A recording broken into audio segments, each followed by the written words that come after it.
और इस वक्त यह खबर आ रही है, हम आपको बता दें आज तक पर सबसे पहले बता दें कि कसाब को फांसी हो चुकी है। देश के सबसे बड़े दुश्मन अजमल आमिर कसाब को फांसी दे दी गई है। इस वक्त की बड़ी खबर, यह खबर इस वक्त आ गई है कि कसाब को फांसी दे दी गई है। और जिस बात की चर्चा हम लगातार कर रहे थे हमारे संवाददाता शमशेर सिंह से कि राष्ट्रपति ने दया याचिका कसाब की खारिज कर दी है, उसके बाद उसे फांसी दे दी गई है। जनवरी 2009 से मुंबई के आर्थर रोड जेल में बंद था और उसे कई स्तरों पर सुरक्षा दी गई थी। आईटीबीपी एसआरपीएफ के जवान कसाब की निगरानी कर रहे थे। करोड़ों रुपए उसकी निगरानी पर, उसकी देखभाल पर खर्च हो रहे थे, उसे सुरक्षित रखने पर खर्च हो रहे थे। लेकिन देश के गुनाहगार कसाब को अब से कुछ देर पहले फांसी दे दी गई है। पुणे की यरवदा जेल में उसे भेज दिया गया था और सोमवार को इसे वहां पर शिफ्ट कर दिया गया था, क्योंकि नागपुर, जिस तरह से शमशेर ने अभी कहा, नागपुर के अलावा पुणे की यरवदा जेल में ही फांसी देने की सुविधा है।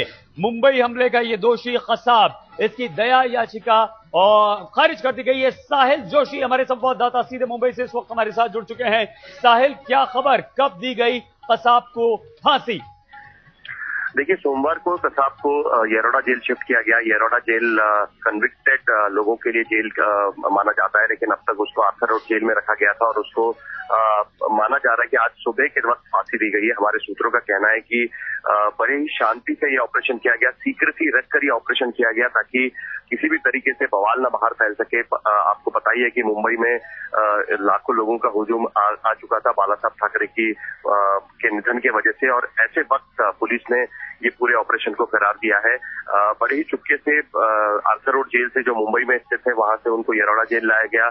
दरअसल फांसी देने का काम येरवडा जेल में किया जाता है, इसीलिए उनको येरवडा जेल ले जाया गया। ये कन्विक्टेड लोगों का जेल माना जाता है, इसीलिए कसाब को बहुत पहले ही उसको दरअसल यहाँ पर शिफ्ट किया जाना था, लेकिन उसके पहले ही उनको वहां पर शिफ्ट।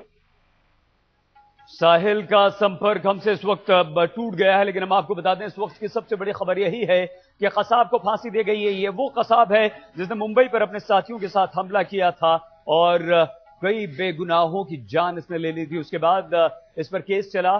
काफी ये सवाल उठे कि आखिर देश के इस दुश्मन को क्यों जिंदा रखा जा रहा है, लेकिन कसाब के जरिए पाकिस्तान पर दबाव बनाया गया, अंतर्राष्ट्रीय बिरादरी में पाकिस्तान को बेनकाब किया गया और ये शख्स पाकिस्तानी था। इस बात की, इससे हमेशा पाकिस्तान इनकार करता रहा, लेकिन ये कहा जा रहा है कि कसाब पर तमाम तरह के केस चलाने के बाद जब हर जगह से वो हारा, तो उसके बाद उसने दया याचिका दायर की, राष्ट्रपति को दया याचिका दी, जिसे राष्ट्रपति ने खारिज कर दिया। और आज सुबह ये खबर आ रही है कि कसाब को फांसी दे दी गई है और कसाब को ये फांसी दी गई है सुबह 7:30 बजे पुणे की यरवदा जेल में। और उसके बाद अब ये सवाल खत्म हो चुका है कि कसाब को क्यों जिंदा रखा जा रहा है, क्योंकि देश के सबसे बड़े दुश्मन को फांसी दे दी गई है और ये फांसी अब से कुछ देर पहले यानी कि सुबह 7:30 बजे दी गई है। कसाब ने मुंबई पर हमला किया था और मुंबई हमले का दोषी यह अजमल आमिर कसाब था, जिसे पुणे की जेल में ले जाया गया। यरवदा ये जेल है। जनवरी 2009 से कसाब मुंबई के आर्थर रोड जेल में बंद था और इसे जबरदस्त सुरक्षा व्यवस्था दी गई थी। कई घेरे की सुरक्षा व्यवस्था थी। मुंबई पर एक हमला हुआ था जिसमें कई सारे लोग मारे गए थे।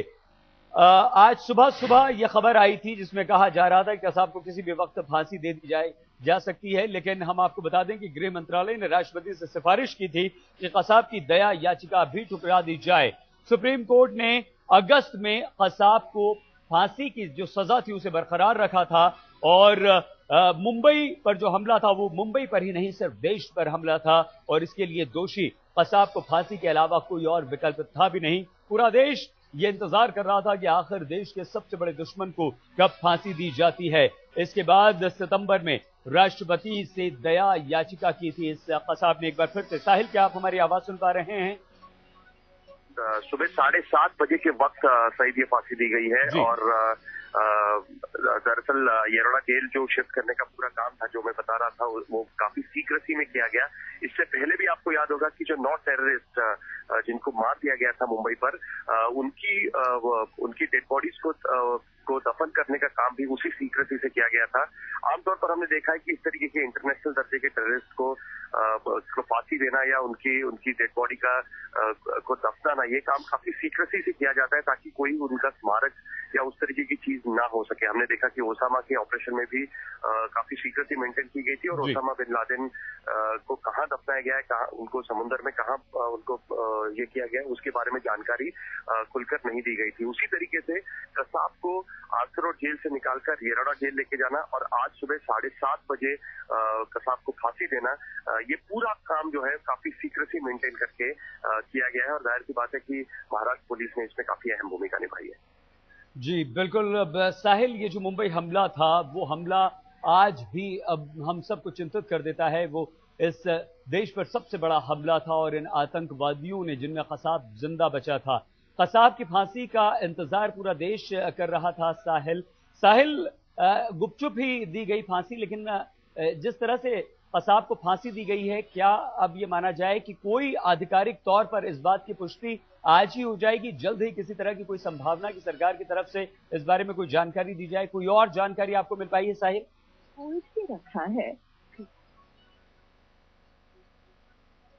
एक बार फिर से संपर्क टूट गया है। हम आगे हमारे संवाददाता साहिल जोशी से बात करने की कोशिश करेंगे। शमशेर सिंह भी हमारे संवाददाता लगातार हमारे साथ बने हुए हैं। शमशेर, जिस बात का आप जिक्र कर रहे थे कि किसी भी वक्त फांसी दी जा सकती है, वो खबर आ गई है, कसाब को फांसी दे दी गई है, लेकिन अब आधिकारिक औपचारिक घोषणा बाकी। क्या लगता है ये घोषणा कैसे, कब तक हो सकती है और कितनी जरूरी अब ये घोषणा है?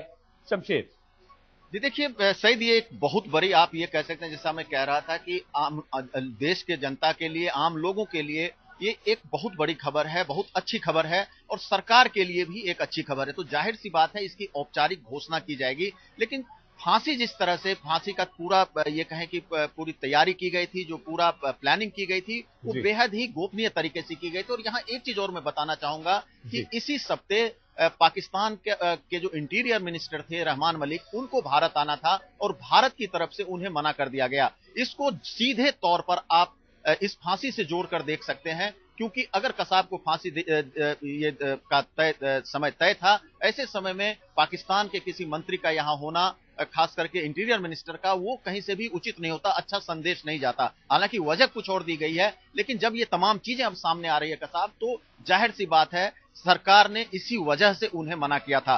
अब आधिकारिक तौर पर घोषणा होगी, हो सकता है सरकार प्रेस कॉन्फ्रेंस करें, क्योंकि अब ये एक ऐसा कसाब एक ऐसा मुद्दा है जिसे लेकर सरकार तमाम लोगों को बताएगी और ये उसकी उपलब्धि में से एक होगी।